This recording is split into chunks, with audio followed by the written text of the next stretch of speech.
Saudi Arabia, Pakistan, துருக்கி இந்த மூன்று நாடுகளும் சமீபத்தில் சவுதி அரேபியாவில் இருக்கின்ற மெக்காவில் வைத்து ஒரு ஒப்பந்தத்தை செய்ததை உலகம் பார்த்தது. இந்த அதிமுக்கியமான ஒப்பந்தத்தில் ஈரானும் இணையுமா? இந்த கேள்வி எழுந்திருக்கிறது. சவுதி அரேபியா 2030க்குள் ஒரு வளர்ந்த நாடாக மலர்ந்துவிடும், கச்சா எண்ணெயை மட்டும் நம்பி சவுதி அரேபியா இருக்காது என்பதாக மேற்காசிய பொருளாதார ஆளுமைகள் பல்வேறு கருத்துக்களை சொல்வதை பார்க்கிறோம். இது ஜெம் டிகோட்.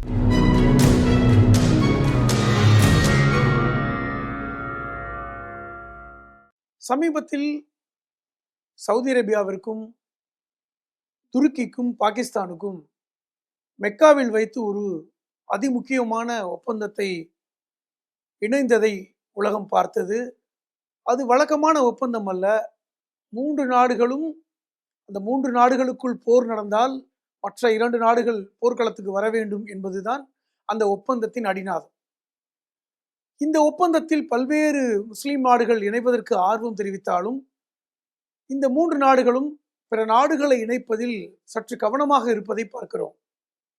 ஆனால் ஈரானுடைய பாராளுமன்ற வெளியுறவு அமைச்சர் நேற்று ஒரு கருத்தை பொதுவெளியில் பகிர்ந்திருக்கிறார். அது என்னவென்றால், இந்த மூன்று நாடுகள் கூட்டமைப்பில் ஈரானுக்கும் அழைப்பு வந்திருக்கிறது என்பதுதான் முக்கியமான செய்தி. இதை தற்போது சவுதி அரேபிய அரசாங்கம் ஆதரிக்கவும் இல்லை, மறுக்கவும் இல்லை. ஈரானுடைய வெளியுறவு அமைச்சர் அப்பாஸ் அராக்சி இதை மறுக்கவும் இல்லை, ஆனால் அதிகாரப்பூர்வமாக அறிவிக்கவும் இல்லை. ஆனால் இந்த செய்தி ஈரானிய ஊடகத்தில் இன்று காலை மிக பரபரப்பாக வெளிவந்து இந்த மக்களால் பேசப்படுகின்ற ஒரு சூழல். ஏன் ஈரானை இன்று மூன்று நாடுகள் இணைப்பில் இணைக்க வேண்டும் என்பதுதான் முக்கியமான கேள்வி. எப்பொழுதுமே ஈரானுக்கும் சவுதி அரேபியாவிற்கும் ஒத்துப்போகாது. பல நூற்றாண்டுகளாக சவுதி அரேபியாவும் ஈரானும் பகைமை பாராட்டி வருகின்ற நாடுகள் என்று சொல்லப்படுகிறது. குறிப்பாக மேற்குலக நாடுகள் ஈரானையும் சவுதி அரேபியாவையும் ஒன்று சேர்க்காமல் இருப்பதற்கான அத்தனை அரசியல் சூழ்ச்சிகளையும் செய்து வருவதை பார்க்கிறோம். ஈரானை தனிமைப்படுத்துவது, சவுதி அரேபியாவோடு சேராமல் இருக்க வைப்பது, சவுதி அரேபியா ஈரானுக்கு எதிராக இருப்பதை போன்ற ஒரு தோற்றத்தை ஏற்படுத்துவது எல்லாம் மேற்குலக நாடுகள் தொடர்ச்சியாக செய்து வந்த நிலையில் இந்த மூன்று நாடுகள் இணைப்பு இன்று ஈரானையும் இணைக்குமா என்கிற கேள்வி. என்ன காரணம் என்றால், இன்னைக்கு மேற்குலக நாடுகள் ஈரானை ஒரு வலிமையான நாடாக கருதுவதை பார்க்கிறோம். அமெரிக்காவிற்கும் ஈரானுக்குமான இந்த சண்டை அமெரிக்காவால் ஈரானை வீழ்த்த முடியவில்லை என்கிற உண்மை மேற்குலக நாடுகளுக்கு ஒரு பெரிய அச்சத்தை ஏற்படுத்தி இருக்கிறது. குறிப்பாக அரபு நாடுகளுக்கும் இஸ்லாமிய நாடுகளுக்கும் ஒரு ஆச்சரியத்தை ஏற்படுத்தியிருக்கிறது. இப்போ ஈரானை தனிமைப்படுத்துவதை விட்டுவிட்டு சவுதி அரேபியாவும் ஈரானும் ஒன்று சேர்ந்தால் என்ன என்கிற கேள்வி எழுந்திருக்கிறது. முக்கியமாக காரணம் என்னவென்றால், சவுதி அரேபியாவிற்கு ஒரு இலக்கு இருக்கிறது. 2030 சவுதி விஷன் 2030, 2030 சவுதி அரேபியா ஒரு வளர்ந்த நாடாக வளர வேண்டும் என்கிற இலக்கோடு இன்னைக்கு பயணிக்கிறது. இன்னும் குறிப்பாக கச்சா எண்ணெயை மட்டும் நம்பி இருக்காமல், இப்ப சவுதி அரேபியா கச்சா எண்ணெய் வியாபாரத்தில் உலகில் 5 பெரும் நாடுகளில் ஒன்று என்று எல்லோருக்கும் தெரியும். உலகளவில் 20% கச்சா எண்ணெய் சவுதி அரேபியா மண்ணிலிருந்து தான் உலகம் முழுவதும் சென்று கொண்டிருக்கின்றன. இந்த கச்சா எண்ணெயுடைய பொருளாதாரம் தான் சவுதியை வாழ வைத்துக் கொண்டிருக்கிறது. ஆனால் அது எவ்வளவு காலம் என்கிற கேள்வி சவுதி அரசாங்கத்துக்கு எழுந்திருக்கிறது. கச்சா எண்ணெயை மட்டும் நம்பி பயணப்பட்டால் சவுதி ஒரு வளர்ந்த நாடாக மாற முடியாது என்கிற சந்தேகம் அவர்களுக்கு எழுந்திருக்கிறது. இன்னும் இன்னைக்கு சவுதி அரேபியாவில் இருக்கின்ற கச்சா எண்ணெய் ஹார்மோஸ் வழியாக செல்ல வேண்டும் அல்லது செங்கடல் வழியாக செல்ல வேண்டும். ஹார்மோஸ் முழுமையாக மூடப்பட்டு ஈரானுடைய கட்டுப்பாட்டில் இருக்கிறது. செங்கடலில் இருக்கின்ற பாப்பல் மந்தேப் என்கிற அந்த ஜலசந்தி ஹவுதிகளால் மூடப்பட்டு அந்த பக்கமும் கப்பல் போக்குவரத்து இல்லாமல் இருக்கிறது. தற்போது சவுதி அரேபியாவில் கச்சா எண்ணெய் தேங்கி நிற்கிறது. இது தொடர்ச்சியாக நடக்கும் பட்சத்தில் சவுதி அரேபியாவில் இருக்கின்ற கச்சா எண்ணெய் வியாபாரம் படுத்து விட்டால், சவுதி அரேபியாவுடைய கச்சா எண்ணெய் வியாபாரம் தடுத்து நிறுத்தப்பட்டால் சவுதியுடைய பொருளாதார நிலைமை என்ன? இந்த கேள்வி நீண்ட நாட்களாக சவுதி அரசாங்கத்தை யோசிக்க வைக்கின்றது. அதனுடைய நீட்சியாகத்தான், அடிப்படையில் தான் கச்சா எண்ணெய் இல்லாத ஒரு பொருளாதார சந்தையை சவுதி உருவாக்க நினைக்கிறார்கள். சவுதி அரேபியா அரசாங்கம் சவுதியில் கூட ஒரு தனித்துவமான ஒரு நகரத்தை உருவாக்க நினைக்கிறார்கள். செங்கடலை ஒட்டி இந்த நியோமிக் சிட்டி என்கிற ஒரு நகரத்தை உருவாக்க நினைக்கிறார்கள். நீங்கள் கற்பனையே செய்ய முடியாது. இந்த நியோமிக் சிட்டியை நீங்கள் கற்பனை செய்ய முடியாது. சராசரியாக இருக்கின்ற சாலைகள் கிடையாது, சராசரியாக இருக்கின்ற வாகனங்கள் கிடையாது, கார்கள் பேருந்துகள் என்று கிடையாது.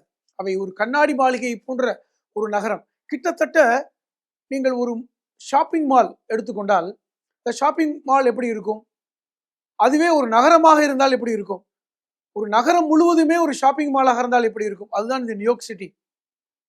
இது செங்கடலை ஒட்டி இருக்கின்ற தீவுகளை இணைத்து சவுதி அரசாங்கம் 2030க்குள் உருவாக்க நினைக்கிறாங்க.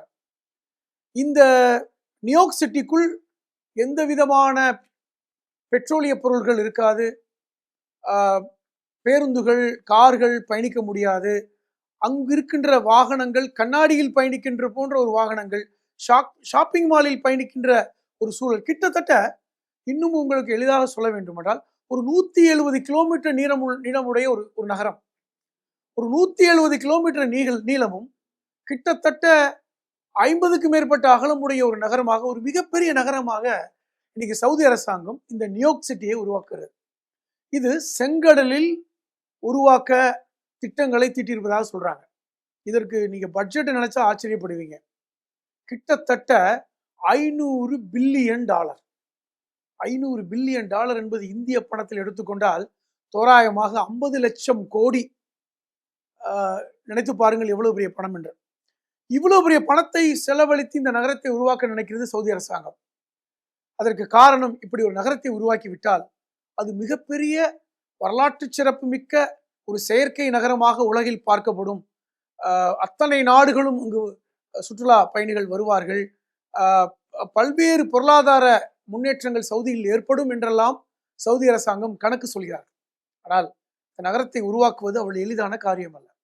காரணம், செங்கடலில் நீங்கள் உருவாக்க வேண்டும் என்றால் குறிப்பாக உங்களுக்கு பக்கத்தில் இருக்கின்ற நாடுகளுடைய அனுசரணை வேண்டும். குறிப்பாக ஈரானுடைய அந்த அனுசரணை ரொம்ப முக்கியம்.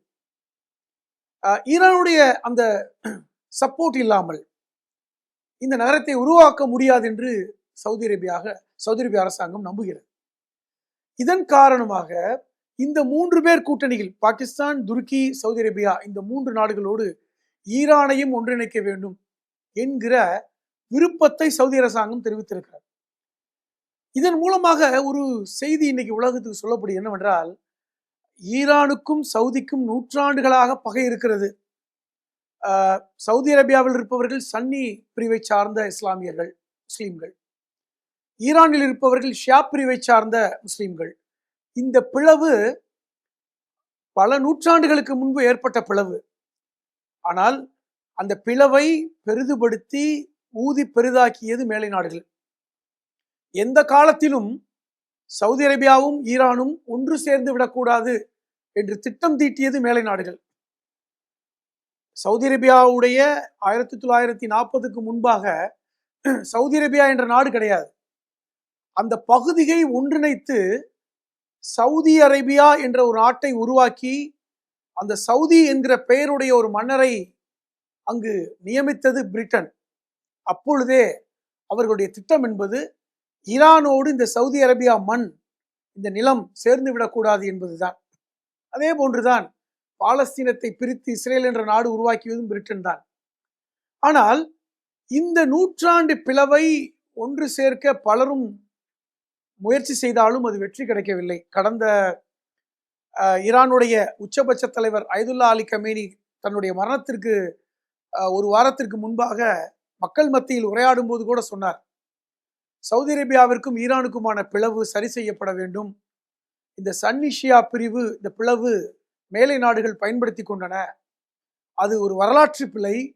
அதை நம் காலத்திலாவது நாம் ஒன்றிணைக்க வேண்டும் என்றெல்லாம் அவர் பேசினார். பின்னர் அவர் கொல்லப்பட்டார். இந்த பிளவை சரி செய்ய சவுதி அரேபியா முயற்சிக்கிறதா என்கிற கேள்வியை விட, சவுதி அரேபியா வளர்ச்சியை நோக்கி போகும் பொழுது இந்த பிளவு அந்த வளர்ச்சிக்கு தடையாக இருக்கிறது என்கிற பார்வைதான் இப்பொழுது முக்கியமாக பார்க்கப்படுகிறது. இதை ஈரான் ஏற்றுக்கொள்ளுமா? இன்று வரை ஈரான் இதற்கு பதில் சொல்லவில்லை. ஆனால் உலகம் மிக ஆவலோடு எதிர்பார்க்கிறது, சவுதி அரேபியாவும் ஈரானும் ஒன்றிணையுமா?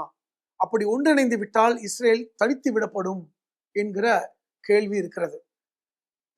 கடந்த காலங்களில் அரபு மண்டலங்களில், கிட்டத்தட்ட வளைகுடா நாடுகளில், அரபு நாடுகளில், வளைகுடா நாடுகளில், அதனுடைய பகுதிகளில் அமெரிக்காவுடைய அந்த இராணுவ இடம், அந்த பேஸ் உருவாக்கப்பட்டதற்கான அடித்தளமே ஈரானுக்கு எதிராக, ஈரானிடமிருந்து இந்த அரபு நாடுகளை பாதுகாப்பதற்காக உருவாக்கப்பட்டது என்கிற கருத்து சொல்லப்பட்டது.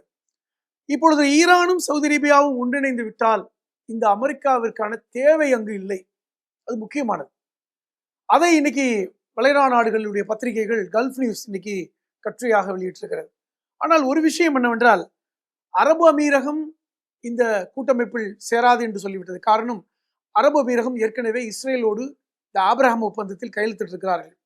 பஹ்ரைன், கத்தார், மொராக்கோ போன்ற நாடுகள் இந்த ஒப்பந்தத்தில் கையெழுத்திட்டதன் காரணமாக அவர்கள் இந்த கூட்டமைப்பில் சேர முடியாது.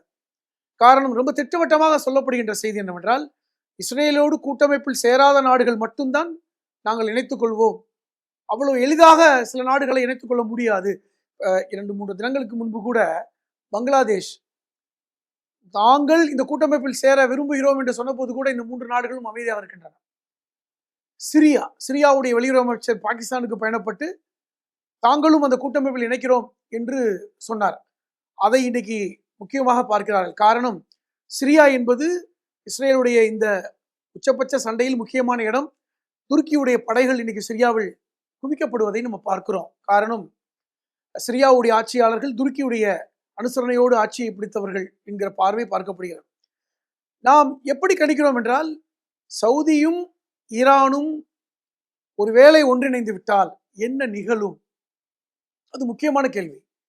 ஒன்றிணைந்து விட்டால் அந்த பகுதியில் இஸ்ரேல் மிகப்பெரிய பாதிப்பை சந்திக்கும். இதை மறுக்கவே முடியாது.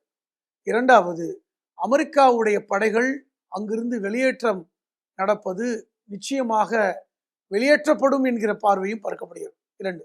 மூன்றாவது, ஹார்மோஸ் சவுதி அரேபியாவிற்காக திறந்து விடப்படும். அங்கிருக்கின்ற வலிமையான எண்ணெய் வளமிக்க நாடுகளான ஈரானும் சவுதி அரேபியாவும் இரண்டுமே உலகளவில் கச்சா எண்ணெயை எடுக்கின்ற வலிமையான நாடுகள். அந்த 2 நாடுகளும் ஒன்றிணைந்து விலையை நிர்ணயிக்கின்ற சக்திகளாக மாறிவிட்டால் அது அமெரிக்காவுடைய கை ஒடிந்து விடும், துவழ்ந்து போய்விடுவார்கள் அமெரிக்கர்கள் என்கிற பார்வையும் பார்க்கப்படுகிறது. இந்த இணைப்பை மேலை நாடுகள் விரும்புமா? அதான் முக்கியமானது. இதை தடுக்கின்ற அத்தனை வேலைகளும் செய்வதை பார்க்கிறோம். காரணம், ஐரோப்பிய யூனியனை ஈரானுக்கு எதிரியாக கூர்தீட்டுகின்ற வேலையை சமீபத்தில் இஸ்ரேல் அமெரிக்காவும் செய்து கொண்டிருப்பதை பார்க்கிறோம்.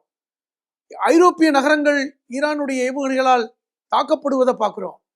அது தாக்கப்படும், எதிர்காலத்தில் குறிவைக்கப்படுகிறது என்றெல்லாம் பேசப்படுவதை பார்க்கிறோம். இந்த சதிக்குள் ஈரானும் சவுதியும் சிக்கிக்கொள்ளுமா? மீண்டும் அந்த பிளவை சந்தித்து விடுமா என்றால் காலம் கனிந்திருக்கிறது. நீண்ட நெடுங்காலமாக இந்த அரபுலக நாடுகள், இஸ்லாமிய நாடுகள் சவுதியும் ஈரானும் ஒன்றிணைய வேண்டும் என்கிற விருப்பத்தை விரும்புகின்ற நாடுகள் மிக ஆவலோடு இந்த சந்திப்பை, இந்த ஒப்பந்தத்தை எதிர்பார்க்கிறார்கள் என்பது முக்கியமானது. அது உலகிற்கும் நல்லது. காரணம், ஈரானோடு ரஷ்யா நெருக்கமாக இருக்கிறது, சவுதி அரேபியாவோடு ரஷ்யா நெருக்கமாக இருக்கிறது, இந்த சீனா ஈரானோடு நெருக்கமாக இருக்கிறது, துருக்கி சவுதியோடு நெருக்கமாக இருக்கிறது. இப்படி இந்த நாடுகள் ஒன்றுக்கொன்று நாடுகளோடு இணக்கமாக இருக்கும் பொழுது ஈரானும் இந்த கூட்டமைப்பில் இணைந்தால் இந்த பகுதியில் ரஷ்யா, சீனா உட்பட ஈரான், சவுதி அரேபியா, துருக்கி என்று ஒரு வலிமையான ஒரு நேட்டோ உருவாகக்கூடிய வாய்ப்பை இன்னைக்கு கால சூழல் ஏற்படுத்தியிருப்பதை நாம் பார்க்க முடிகிறது. இதுவரையில் மத்திய தரைக்கடல் அரசியலையும் அதனுடைய அரசியல் யுக்தியையும் விரிவாக பேசினோம். குறிப்பாக ஈரான் சவுதியுடைய இணைப்பு சாத்தியமா என்பதை பற்றி, அதனுடைய பின்புலத்தை பற்றி, தேவையை பற்றி பேசினோம். இன்னொரு சந்தர்ப்பத்தில் ஜெம் டி கோடில் மற்றொரு செய்தியோடு அன்பு நேயர்களே வணக்கம்.